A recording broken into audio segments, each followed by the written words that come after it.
1 Timóteo capítulo 1, versículos 6 até o 11. Nós estamos estudando essa carta e já falamos aí até o versículo 5. Domingo passado falamos sobre como é o amor que repreende os falsos mestres. Hoje nós vamos ver o propósito da lei e o seu serviço ao Evangelho.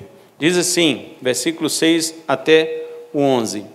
Desviando-se algumas pessoas destas coisas, perderam-se em loquacidade frívola. Eu falo a verdade, eu não sei porque que essa versão colocou esse termo aqui, né? Eu mesmo nunca vi falar em loquacidade frívola, mas depois nós vamos ver o que é isso, né? Pretendendo passar por mestres da lei, não compreendendo todavia nem o que dizem, nem os assuntos sobre os quais fazem ousadas asseverações. Sabemos, porém, que a lei é boa, se alguém dela se utiliza de modo legítimo, tendo em vista que não se promulga lei para quem é justo, mas para transgressores e rebeldes, irreverentes e pecadores, ímpios e profanos, parricidas e matricidas, homicidas, impuros, sodomitas, raptores de homens, mentirosos, perjuros e para tudo quanto se opõe à sã doutrina, segundo o evangelho da glória do Deus bendito, do qual fui encarregado. Amém. Podeis sentar, irmãos. Repita comigo assim: o propósito da lei e seu serviço ao Evangelho. Amém. Agora que não temos mais crianças aqui, os adultos, prestem bastante atenção na mensagem da palavra do Senhor. Amém? Nós vimos na semana passada que o mandato que Timóteo tinha com autorização do apóstolo Paulo contra os falsos mestres tinha como objetivo o amor. Mas que amor? O amor que procedia de um coração puro, de uma consciência boa e de uma fé sincera. Porque, na realidade, o amor que hoje a sociedade fala e prega é um amor que passa a mão na cabeça e aceita todos os pecados. Mas, biblicamente, não é assim. O amor tem que ter um coração puro, nós já vimos isso. Ele tem que ter uma consciência boa, uma consciência organizada pela palavra de Deus. E, finalmente, uma fé sincera. E não uma fé hipócrita, como nós vemos hoje. Os falsos mestres, então, Paulo diz no versículo 6 que eles haviam perdido o alvo. Olha como ele diz no versículo 6: desviando-se algumas pessoas destas coisas. Esse desviando-se é errar o alvo. No grego significa não atingir o alvo. E de que coisas Paulo está falando? Destas do amor. Pessoas que se desviaram de um coração puro, pessoas que se desviaram de uma boa consciência e pessoas que se desviaram de uma fé sincera, eles se perderam, agora sim, perderam-se em loquacidade frívola. A minha versão fala assim, talvez a versão de vocês fala outra coisa, né? Falatórios vãos, talvez, né?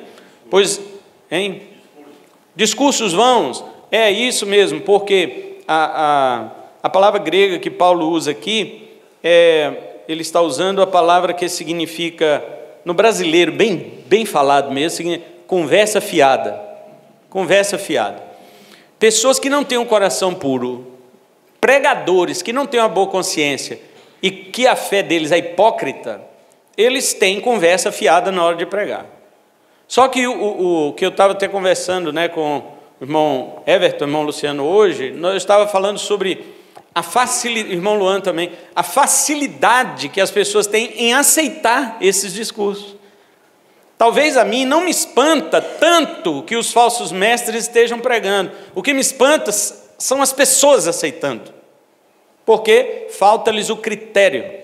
Então, já falamos sobre isso, mas Paulo está dizendo que eles se perdem em conversa fiada.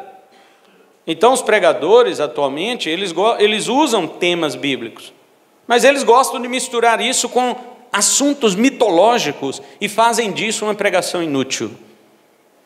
Eu disse uma vez, acho que foi para a irmã Lloyd, né, Lloyd? Eu disse assim: irmã Lloyd, se eu pregar na igreja sobre, talvez, experiências malignas, como demônios já me perseguiram desde a minha infância, e como eu, aos 13 anos, pela primeira vez expulsei um demônio violento de uma mulher, a igreja ia ficar assim, cativada. Mas quando prega Bíblia, versículo por versículo, muitos irmãos ficam dispersos. Bíblia cansa, mas se o pastor falasse de demônio, eu ficava até meia-noite. Por quê? Porque Paulo está dizendo que são assuntos inúteis. Não que não tenha que ter. Quando a Bíblia fala a respeito de demônios, tem que falar o que ela está dizendo a respeito. A questão é que se você perde um coração puro, você perde uma consciência boa e você perde uma fé sincera, você agora também se perde em falatórios inúteis. Mas as pessoas estão utilizando desse artifício para cativar os ouvintes. Eles ficam falando de historinhas, de coisas interessantes para cativar a atenção das pessoas, mas não tem nenhum fundamento. É isso que Paulo está condenando. Então hoje nós vamos ver que esses falsos mestres naquela época desejavam se passar por professores da lei. Olha o versículo 7, Paulo diz, pretendendo passar por mestre da lei. Eles se acham donos da lei, eles se acham peritos na lei de Moisés. Esses dias eu estava passando alguns vídeos assim com o dedo, né? Que hoje você passa vídeo com o dedo, né? E aí vai passando ali e de repente apareceu um título bem assim, pregador destrói Levítico. Eu falei, meu Deus, o homem destruiu a Bíblia. Eu vou ouvir a pregação dele. E aí quando eu comecei a ouvir a pregação dele em Levítico, ele começou a falar o hebraico e como é que era o contexto daquela época, e foi se perdendo nisso aqui. Aí eu entendi o que Paulo quer dizer, loquacidade frívola. Eu falei, olha, é até difícil falar esse nome, mas é isso mesmo que o cara se perdeu. Ele se perdeu tanto que no final da mensagem dele, ele não tinha mais como falar de Jesus, irmãos. Não tinha mais como falar de Jesus, de tanto que ele se perdeu em conversa fiada. E Paulo diz, eles fazem afirmações veementes. Olha o verso 7, ele diz assim, eles não compreendem o que dizem, nem os assuntos sobre o que fazem ousadas asseverações. Paulo diz que a mente desses homens está totalmente fora da realidade daquilo que eles estão afirmando. Você já viu pregadores pregando o que eles não sabem? O presbítero João aqui, cadê o presbítero João? Está aqui. O presbítero João, ele ouviu um pregador uma vez pregar que o cesto do bebezinho Moisés subiu o rio Nilo acima. Não foi, João? E a erva amarga da Páscoa era almeirão. Está vendo, irmã, por que eu não como almeirão? Queridos, olha, e eu não vou dizer que o João está mentindo, porque eu estava junto com ele. Eu estava junto com ele visitando a igreja, e o pregador falou isso. O cesto do bebezinho Moisés subiu rio Nilo acima. Irmãos, eles fazem ousadas asseverações, e ele batia o dedo mesmo assim, acho que até Moisés lá no céu, ele ficou assim, mas eu? Sério mesmo? E ele fez ousada asseveração. Paulo está dizendo que essas pessoas se passam por mestres da lei, mas não sabem o que dizem e nem sobre o que fazem essas asseverações. Eles fazem afirmações profundas, mas nada disso é verdade. E muitos irmãos ficam, você sabia disso? Eu vi pastor fulano dizer. Não, irmãos, essas coisas não interessam. A lei tem outros propósitos. Vamos ver para que serve a lei? Em primeiro lugar, a lei é boa quando é usada contra ímpios. Versículos 8 ao 10. Deixe sua Bíblia aberta aí que nós vamos ver algumas palavras que o apóstolo Paulo usa. Olha o trocadilho que Paulo faz. Ele diz assim, a lei é boa se usada legitimamente. A palavra legítima vem de lei. Paulo está dizendo, a lei é boa se usada de acordo com a lei. Para você usar a lei, você tem que saber qual que é o propósito dela. Se você não souber o propósito da lei, você não sabe usá-la. Os reformadores perceberam 3 propósitos da lei. Primeiro, restringir o mal pela punição. Segundo, apontar para Cristo como solução. E terceiro, indicar o caminho da santidade para o convertido. Os 3 propósitos da lei: refrear o pecador, apontar para Cristo e indicar o teu caminho da santidade. Porque a lei mostra a santidade de Deus. Deus é santo. Quando a lei diz, não matarás, é porque só Deus pode dar a vida. Ele é o autor da vida. E Jesus, as pessoas dizem assim, eu não matei não, mas eu paguei um cara ali para matar. Mas eu não matei. E Jesus diz assim: aquele que odiar seu irmão já matou ele. E agora? Porque as pessoas estavam vivendo a superfície da lei e esquecendo do seu espírito. Então, a lei é isto, serve para restringir, para apontar para Cristo e para indicar o caminho da vontade de Deus. E Paulo aqui agora em Timóteo está falando do sentido restritivo, ou seja, o sentido negativo da lei, que é a punição.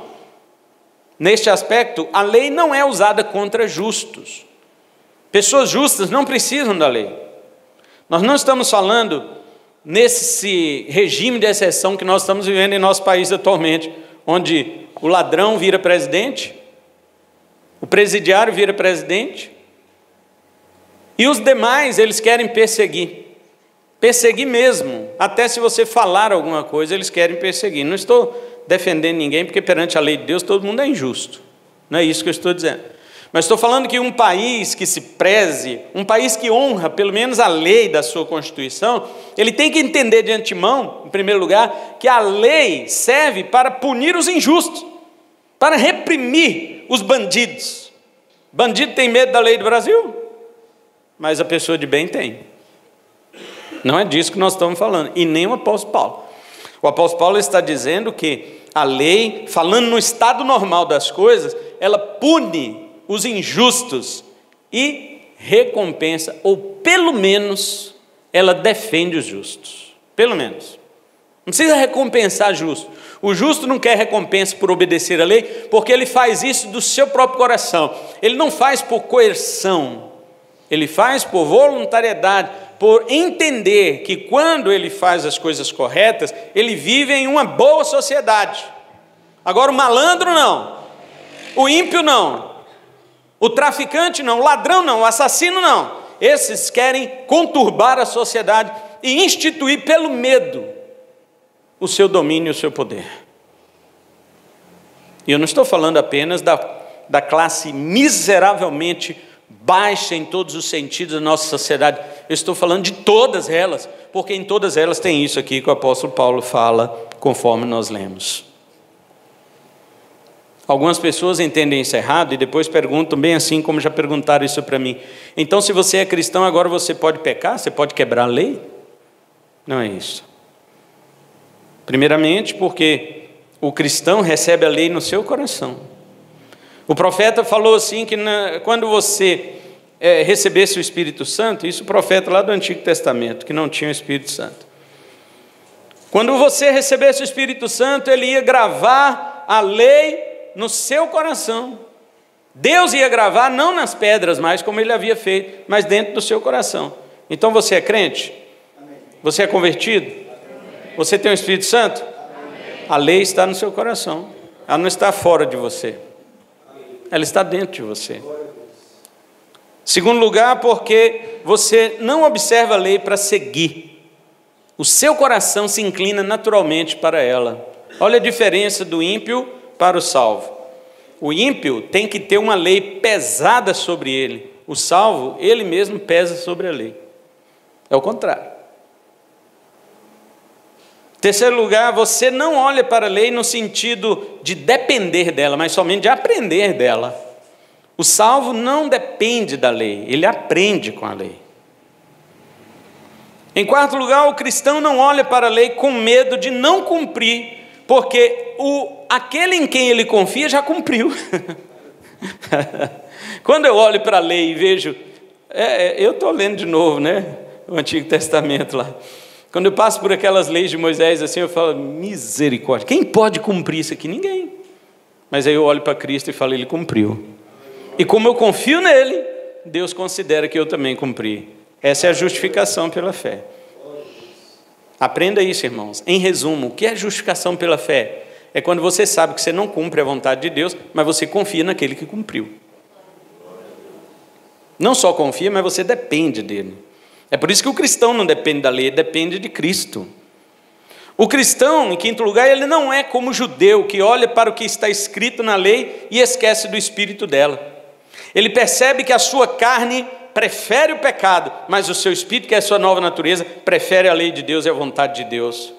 Ele compreende que a lei de Deus é muito mais do que os 10 mandamentos, que as pessoas acham que lei é só os 10 mandamentos. A lei é o quê? Toda a vontade de Deus, revelada em Cristo, por meio dos seus apóstolos também. É por isso que o cristão não quebra a lei, porque ele já recebeu um novo coração que veio de Deus e agrada a Deus. A lei não serve para ele, a lei não serve para o seu novo coração. Irmãos, não serve. Quem disse isso não sou eu, foi Paulo. O apóstolo Paulo, em Gálatas capítulo 5, versículo 22 e 23, ele diz, sabe o quê? Ora, o fruto do Espírito é alegria, amor, alegria, paz, longanimidade, benignidade, bondade, fidelidade, mansidão e domínio próprio. E contra estas coisas não há lei. Não há lei. Quem vive no fruto do Espírito não é restringido pela lei. Porque a lei não se aplica àquele que está nascido de novo, aquele que nasceu do Espírito, que nasceu do alto. Como que a lei vai se aplicar a ele, irmãos? Se a lei é a espada de Deus sobre o ímpio, como que a espada de Deus vai pegar aquele que nasceu de novo? Como? A espada de Deus pegou Jesus na cruz para não pegar você. É por isso que você, eu vou viver pecando? Claro que não. Se Jesus viveu em santidade, se Jesus viveu justo perante a lei de Deus, o Pai dele, por que você vai viver pecando? Se você diz que é seguidor e imitador dele. Então a lei não serve, ela vem para o coração de pedra, mas não para o coração de carne. Então diz Paulo, a lei serve para os injustos. Se você é justo em Cristo, a lei não é para você. Novamente, você aprende dela, mas não depende dela. Aprender porque você lê o que ela diz, descobre nela o que Deus quer, mas você não depende dela para conseguir cumprir. Até porque você também não ia conseguir. Mas você descobre o verdadeiro sentido da vontade de Deus, que vai além da letra da lei e sabe que Jesus já cumpriu. Agora, os injustos, sim, precisam da lei para serem refreados. Refreados. Vejamos como Paulo denomina estes. Eu coloquei aqui o que a minha versão diz e vou dizer como diz no grego, para traduzir melhor para os irmãos. Primeiro, Paulo faz vários pares aqui, né? A partir do versículo 10, 9, ele diz assim, a lei não se promulga a lei para quem é justo, mas para, primeira dupla, transgressores e rebeldes. No grego, transgressores são os sem lei. Anomos. No grego é não, é uma partícula negativa. E nomos é lei. Anomos quer dizer sem lei. E Paulo chama agora o colega dele, que aqui fala de rebeldes, né? Primeiro transgressores, depois rebeldes. Os transgressores são os sem lei, e os rebeldes são insubmissos, que não ficam debaixo das ordens, pessoas insubmissas.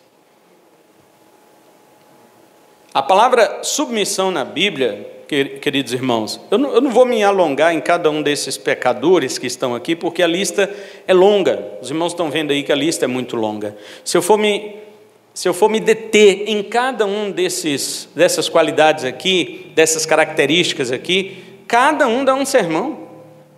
Eu ia ficar fazendo 15 sermões aqui, ia passar o resto do ano falando só sobre esses pecadores.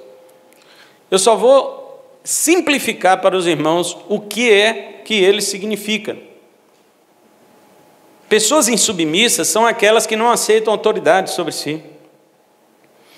O mundo está assim, e com o surgimento das redes sociais ficou pior, porque as pessoas com redes sociais, elas acham que agora elas são famosas, elas são conhecidas, que todo mundo conhece. Eu tenho tantos seguidores. Então, como você que tem 20 mil, 30 mil seguidores, vai querer se baixar a cabeça para alguém? Não vai. Você é um influencer. Você não vai querer baixar a cabeça para alguém que vai te ensinar. A não ser que isso seja feito muito secretamente e ninguém saiba que você está aprendendo com alguém. Porque uma pessoa que tem fama na internet, por exemplo, ela nunca vai mostrar que ela é submissa a alguém. Nunca. Por isso que o que está em moda hoje nos podcasts são debates. E nos debates, você já viu alguém baixar a cabeça e dizer para o outro, realmente, com esse argumento você me convenceu, você tem razão, você já viu isso?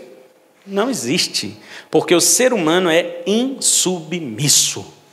Isso recai sobre filhos, que não respeitam seus pais, filhos que manipulam seus pais. Nós vamos falar disso daqui a pouco. Mulheres que desrespeitam seus esposos, seus maridos, quando a Bíblia ordena que elas sejam submissas. Isso aí eu não concordo com a Bíblia, então não seja cristã, Então não seja cristã. Agora você vai ser cristã e se opor ao que a Bíblia diz, você é uma insubmissa. Um cristão, um homem, da mesma forma, ele tem um patrão, ele tem que submeter, ele tem uma autoridade, ele tem que submeter, ele é um jovem, tem um pai, tem que obedecer pai e mãe, ele tem um pastor, tem que obedecer, ele tem um professor na escola, tem que obedecer, Autoridades foram constituídas por Deus, mas Paulo está dizendo que a lei é para os insubmissos, porque se eles já são insubmissos com lei, imagina sem lei. Mas continuando, porque não podemos ficar aqui falando, a segunda dupla que Paulo coloca é irreverentes e pecadores. Os irreverentes no grego são os ímpios, pessoas que não têm temor de Deus. No grego é sem temor. Imagina isso, irmãos. Primeiro nós estamos falando de insubmisso, pessoa que não respeita o outro. Mas aqui agora Paulo está falando daquele que não respeita a Deus. Mas como que uma pessoa não respeita a Deus? Porque Paulo diz em Romanos 13, se você vai contra uma autoridade, você está indo contra o Deus que instituiu essa autoridade.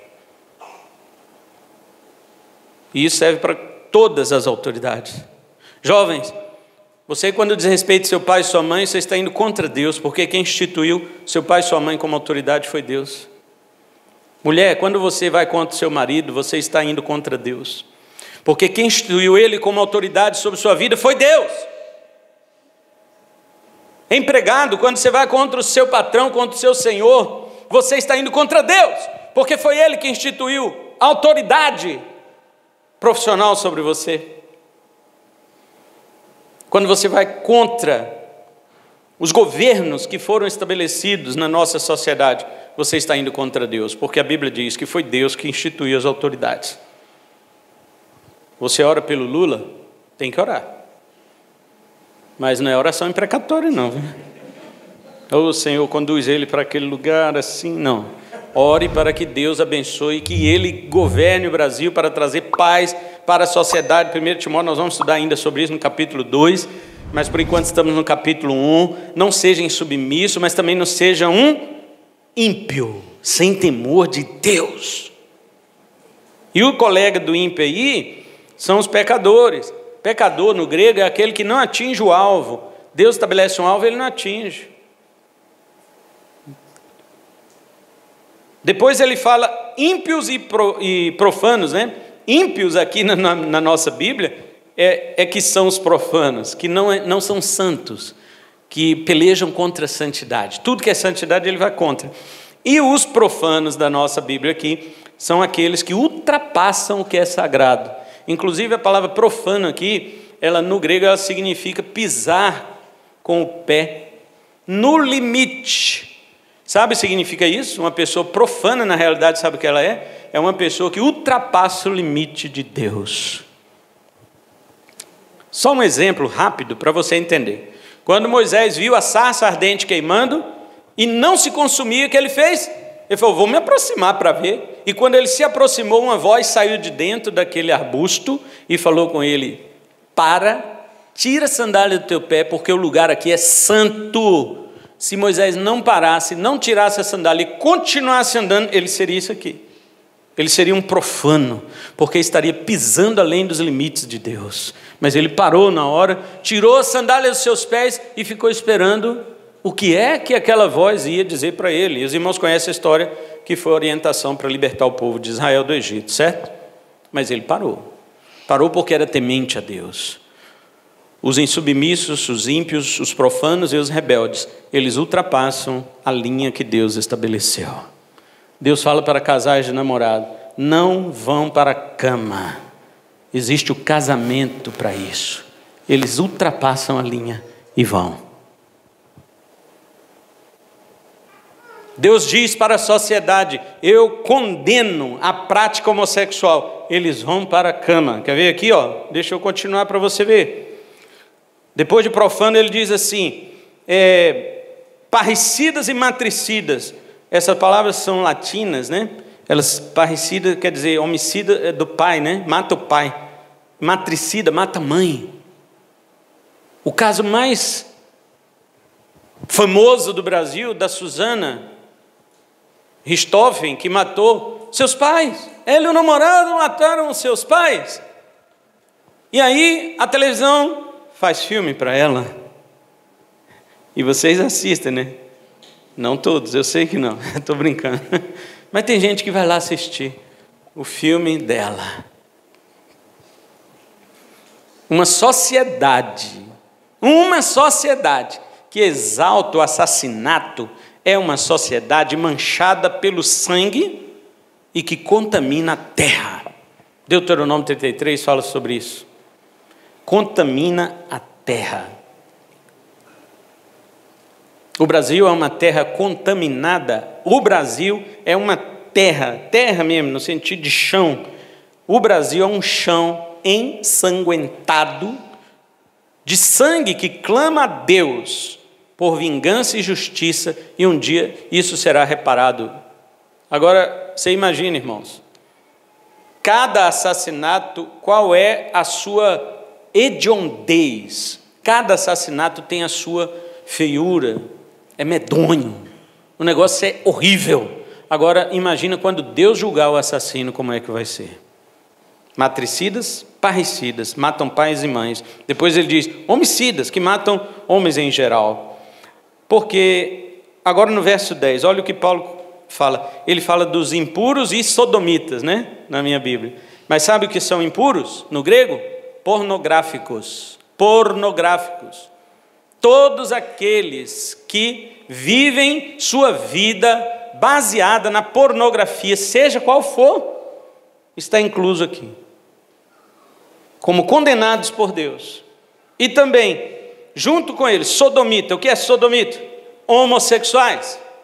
A palavra grega aqui é arsenokoites. Koites vem de coito, que no grego não é relação sexual. Coito, na nossa linguagem, é relação sexual, mas no grego é cama. Coito é cama. E arsenos é homem, é macho. Arsenokoitos quer dizer dois homens em uma cama. A lei de Deus se opõe frontal e terminantemente contra estas pessoas. A lei dos homens faz o quê? Vamos fazer leis para eles, a favor deles.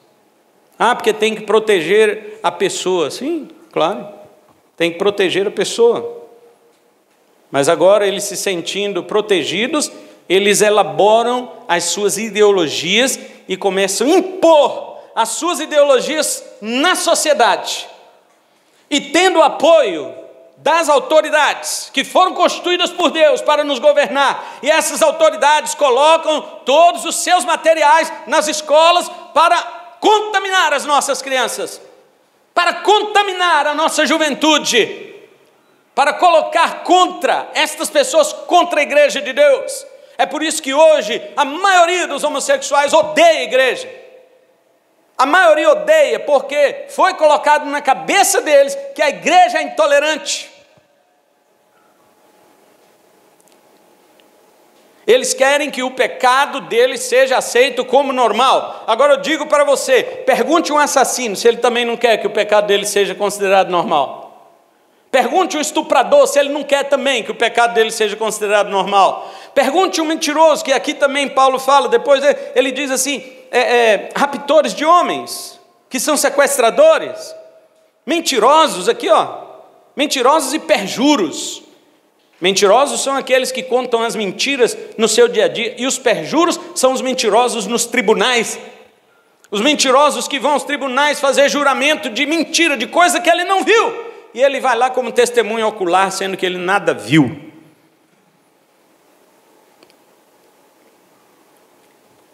Aqui está uma lista de pecadores para quem a lei serve de forma negativa. A lei de Deus é contra esse tipo de gente, contra. Essas pessoas, para virem a Cristo, elas podem vir e devem vir, Só que elas precisam vir arrependidas de seus pecados. Elas precisam primeiro, não adianta, irmãos, presta atenção. Não adianta vir falando, eu estou arrependido, se você nem reconhece. O arrependimento começa com o reconhecimento. Se você não reconhece o que é pecado, você não vai se arrepender de verdade, sinceramente, não vai. O arrependimento tem 4 passos. O primeiro é o reconhecimento, é a parte mental, é a parte racional, é reconhecer que é pecado. O segundo é que é emocional, é pesar a consciência. E o terceiro é verbal, é confessar, porque a Bíblia diz que aquele que confessa, e o quarto é deixar, abandonar. O que confessa e deixa alcança misericórdia. Deus tem misericórdia que se renova todos os dias. Deus tem misericórdia suficiente para perdoar este mundo inteiro, mas o mundo inteiro não vai se arrepender, irmãos. Não vai. Arrependa-se você. Arrependa-se você, porque o mundo inteiro não vai. E se você ficar esperando por uma pessoa que está do seu lado para se arrepender, você vai se perder junto com ela. Porque o arrependimento é algo individual. Romanos 14, 12, cada um dará conta de si mesmo a Deus. Essas pessoas podem ganhar nos tribunais aqui, mas no tribunal daquele dia, ninguém vai ganhar diante de Deus. E eles também não estarão lá para defender você.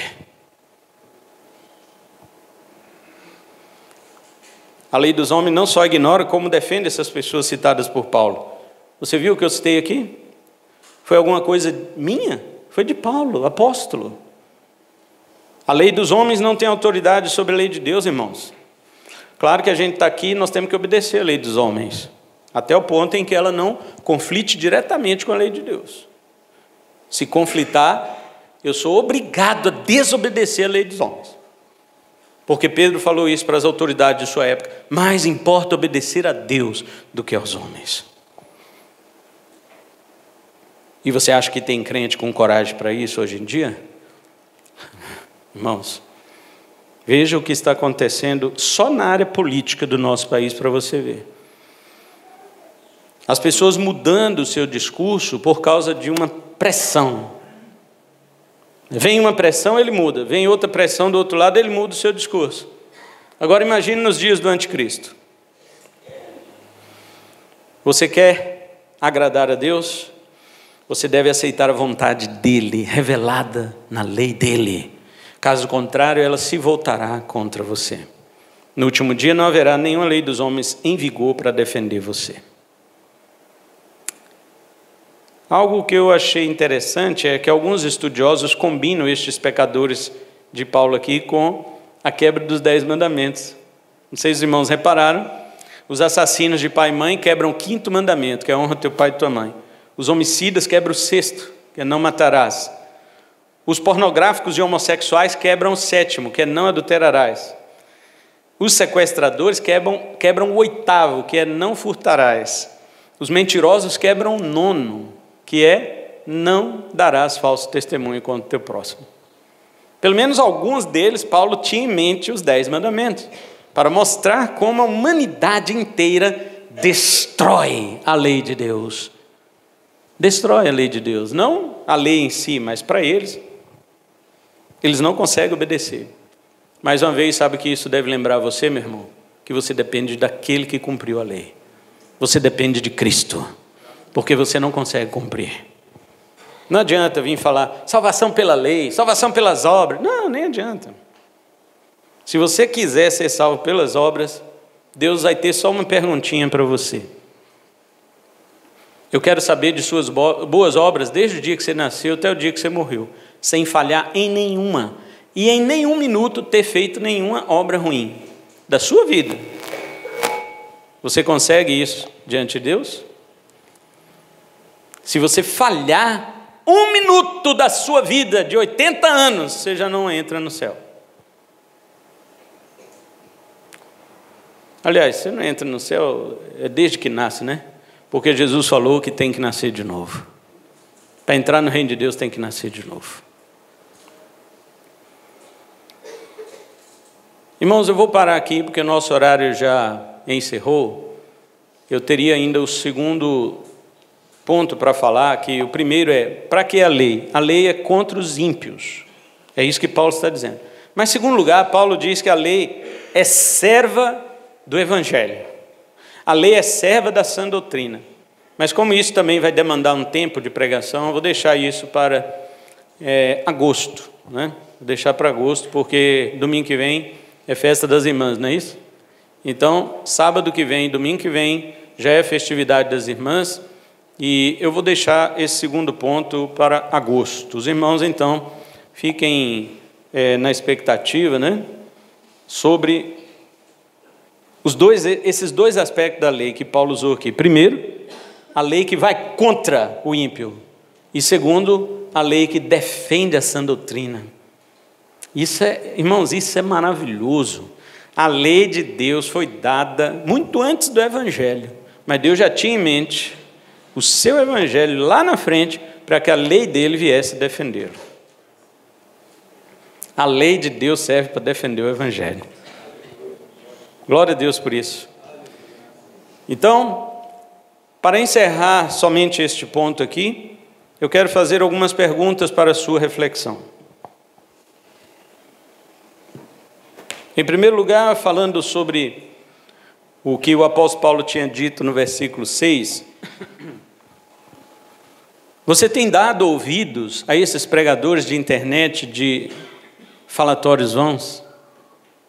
Esses que pregam conversa fiada? Aí você fala bem assim, não, pastor, são bons pregadores. Aí quando você vai ouvir o cara falar, você fica assim, meu Deus, como ele tem essa capacidade? Como ele tem essa capacidade?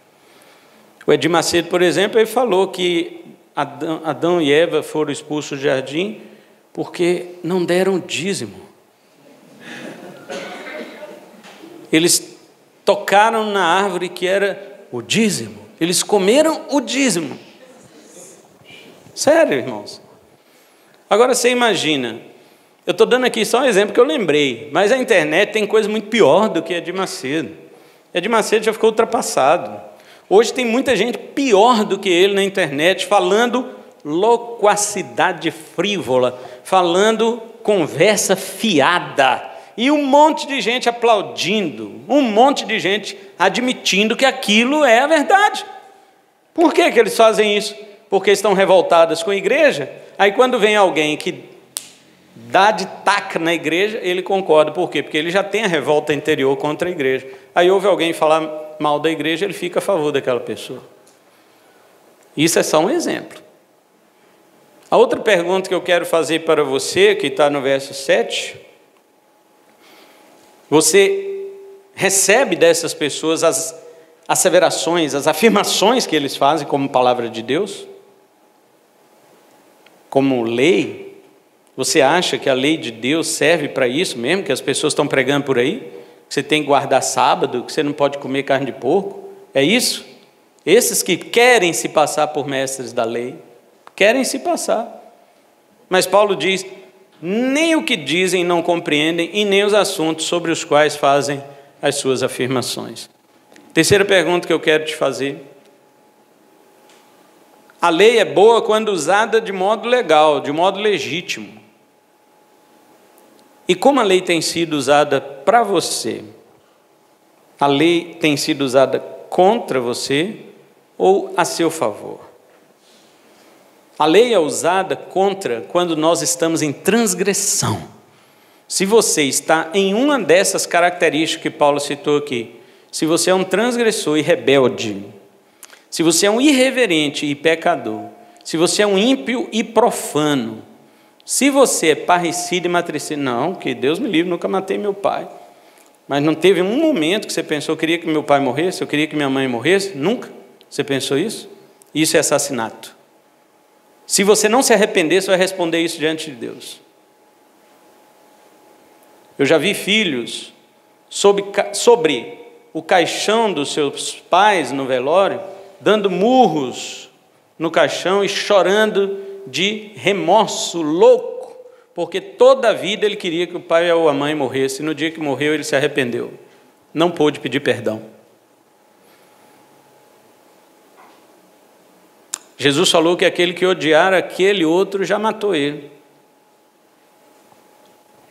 Impuros, pornográficos, como é que anda as suas consultas ao celular na internet?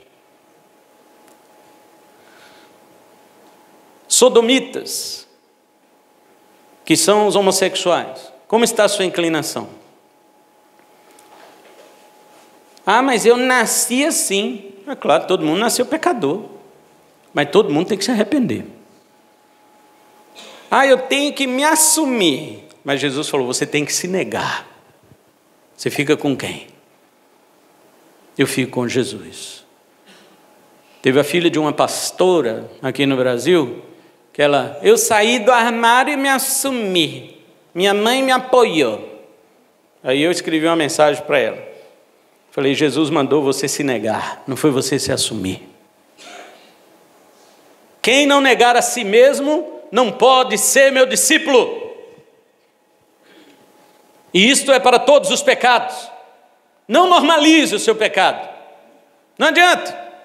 A lei humana pode não só normalizar, como normatizar o seu pecado, mas diante de Deus não vai acontecer, porque Deus não muda a sua palavra. A Bíblia diz, passarão os céus e a terra, mas as minhas palavras não passarão. E você, raptores de homens? Não sou sequestrador, nunca sequestrei ninguém. Sério? Nunca pegou tua namorada da casa e fugiu com ela? Ah, isso é antigamente, pastor, era cavalo, né? Que o povo pegava um cavalo, passava na casa. Isso é rapto. Você nunca roubou o coração de ninguém desonestamente? Isso é sequestro emocional. Enganando aquela pessoa. Eu não estou falando dos casados, né? Porque isso aí é um engano involuntário.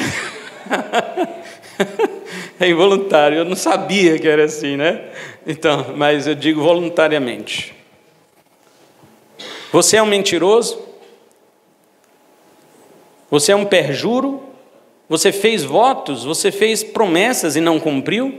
A lei é contra você. Vamos parar por aqui. E eu quero deixar essas perguntas para você e uma última meditação. Talvez você esteja pensando assim, não sou nada disso. Não sou nada disso. Eu sou uma boa pessoa. Não vou questionar isso. Eu só quero ver você falar isso perante Deus, diante de Deus. Porque você diz assim, não, tem muita gente ruim aí que mata, que rouba, eu não faço nada disso. Mas Deus não está comparando você com outros homens. Deus está comparando você com Jesus. E quando Ele compara você com Jesus, como é que você fica? Você continua bom? Portanto, irmãos, se não há ninguém bom, senão um que é Deus, só Jesus, faça o seguinte, renda-se a Ele hoje, entregue sua vida a Ele hoje, e diga, Jesus, não adianta eu dizer que sou bom, não adianta dizer que eu faço, que eu não estou incluído nessa lista, porque eu estou incluído. No entanto, Senhor, o Senhor nunca pecou, e eu agora confio no Senhor para me aproximar de Deus. Deixar esse recado para você. Deus só te aceita se você se aproximar dele por meio de Jesus. Fora disso, é inútil. É inútil. Jesus diz, ninguém vem ao Pai a não ser por mim. E eu pergunto, para encerrar, tem alguém aqui nesta noite que queira se entregar a Cristo? Levante sua mão. Diz assim, eu quero. Confia nele. Diga assim, eu dependo só de Jesus. Porque estou incluído, sim, nessa lista. Talvez não com todos os pecados, mas alguns sim. Mas isso já nos torna condenáveis, irmãos. Agora é a hora que você entendeu esta mensagem. Que não há um justo sequer. Não há ninguém que por si mesmo possa se aproximar de Deus por sua condição, por sua própria capacidade. Você precisa de Cristo. Se você não tiver Cristo como seu intermediário entre você e Deus, você será condenado. A Bíblia diz só há um Deus. Nós vamos ver isso no capítulo 2, verso 5. Só há um Deus e um só intermediário entre Deus e o homem, Cristo Jesus. Não há outro intermediário, não há nenhum intercessor por você. Santos não intercedem.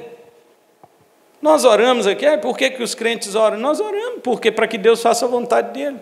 Ninguém pode interceder por você, a não ser Jesus Cristo, nosso Senhor. Ele é o único caminho para Deus. Se você quer, levante sua mão e nós vamos orar por você. Alguém aqui? Não, moço, você também já se entregou a Cristo. Pessoas que ainda não se entregaram ao Senhor. Dê um sinal assim. Amém. 2 pessoas, venham aqui à frente agora, em nome de Jesus.